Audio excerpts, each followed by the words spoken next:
Hey everyone, Estevan here. I'm going to be answering one of your comments today, and I'm going to be running it through my rule of three method: deconstruction, blueprint, and application. It's a process that I use in my one-on-one guidance sessions, in my mentorship programs, where we actually try to find the root of the story as best we can.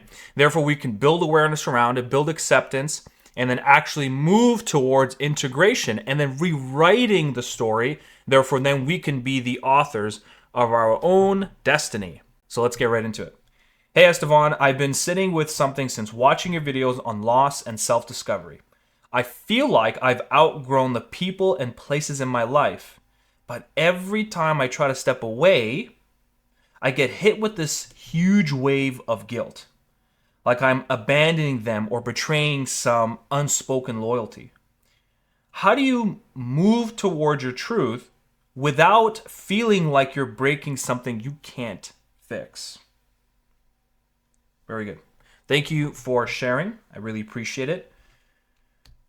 Let's see what I can do for you. So the first thing that pops up into my mind whenever I see this, and this is the way I always approach the deconstruction phase, so which is sort of trying to isolate the challenges, isolate the thoughts and the images as best we can.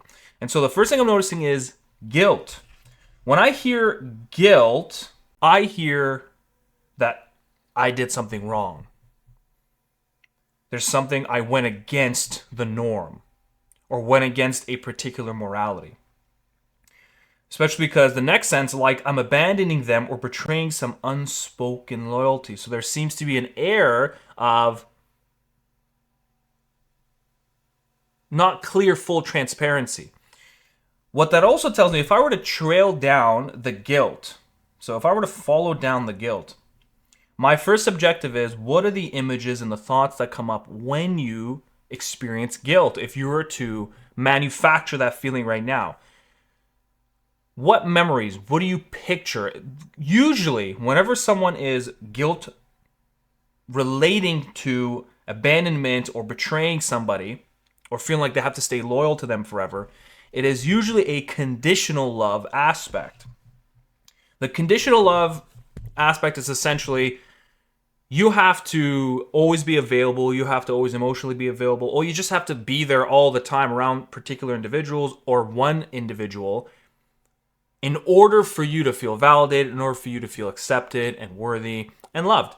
And when you break the sort of arbitrary rules that were set within this dynamic, this relationship, then you're going to feel sensations of guilt. Even if you've left that original situation, whether it was with your parents or caregiver, whoever it was, it follows you even when you leave. And so then when you enter different relationships, you bring that with you and you project it onto the dynamic. And that's why over time, when you start to outgrow a particular mold, if you are trying to excel past your frame, to elevate your spirituality, to deepen your sense of self, then now there becomes a conflict where there's a perceived enemy in growth. Because growth means leaving, abandoning. And I can't do that because, and we go into the narrative. Now, so if guilt, if we can trail it down to a particular image, thoughts, and emotions, what is the overall narrative?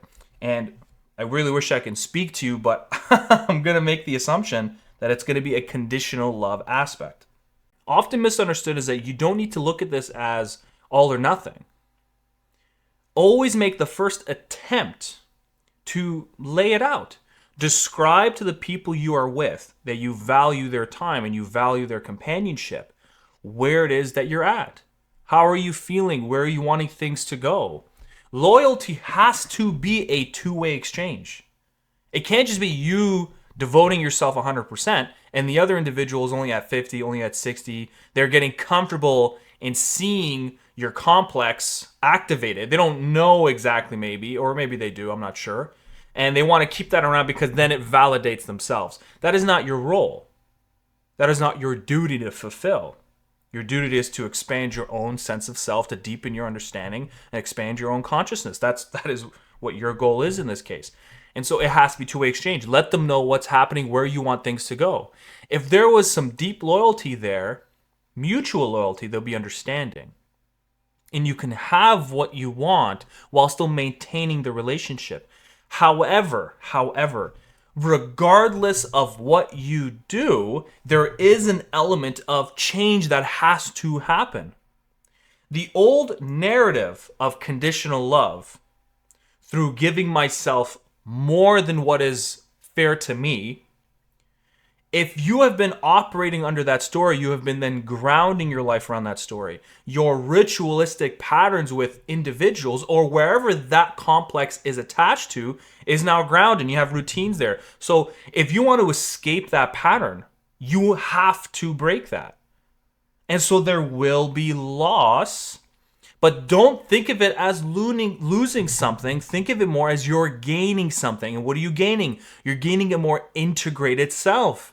You're no longer this slightly fragmented individual. At least you're more closer to more unified and whole. You're not prisoned by that routine anymore. That reinforces the narrative. I mean, if you look back at your life, I'm sure you can find moments like that where you've had one particular thing you were comfortable with, and over time, as you start to outgrow it, there was this grieving sensation that you might have to let this go, and that could be difficult. But then when eventually you do, is there a moment in between where it's going to be uncomfortable and there's no ground to stand on, your foundation is shaky? Yes. But if you persist and you stay in that discomfort long enough, eventually on the other side, you will find a new ritualistic pattern with the frame that you are now identifying with. And so then you will be now more expanded, you'll build more context. And the thing you want to think about as well, you don't have to let go of the individual that wants to give themselves to other people.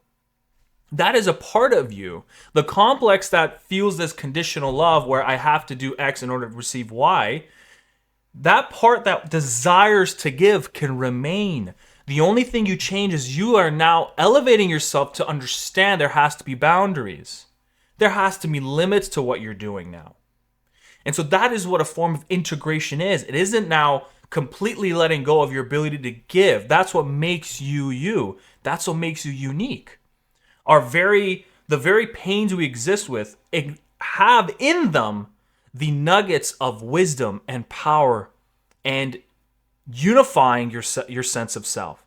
And so don't completely throw the baby out with the bathwater. Maintain that giving nature, the loyalty. Do you know how that's a rare thing to find?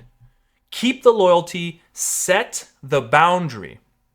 Now I'm going into the blueprint phase, which is actually laying out a bit of a plan. Set a bit of a boundary. Then communicate with your partner or communicate with whoever you feel this dependent relationship on as to where things are heading for you, where your mind's at, where your soul is at, where your heart is at. It has to be a two-way exchange. If it is not a two-way exchange and they're demanding you to resort back to the old ways, perhaps it's something to reevaluate. I'm not one to tell you have to leave it. I can't say that. But what I can say is definitely something to think about and to treat seriously. What is the ideal you? What is the you of tomorrow that you wish to become? Want? What feels right? Listen to that soul, to the intuition that you have. That deeper feminine intuition. What does it want? Where does it want to go? And you have to follow it. I really hope that helped you if you're watching this video. And thank you again very much for sending in your question. I really, really appreciate it. And if you guys want to see more of this type of content, just go ahead and ask your questions down below. And I'll do my best to make videos on them. It will be my absolute pleasure. I love doing this. And if you want to take a more of a self-paced approach to self-discovery, inner work, shadow work, I have a free PDF called the Identity Initiation Guide.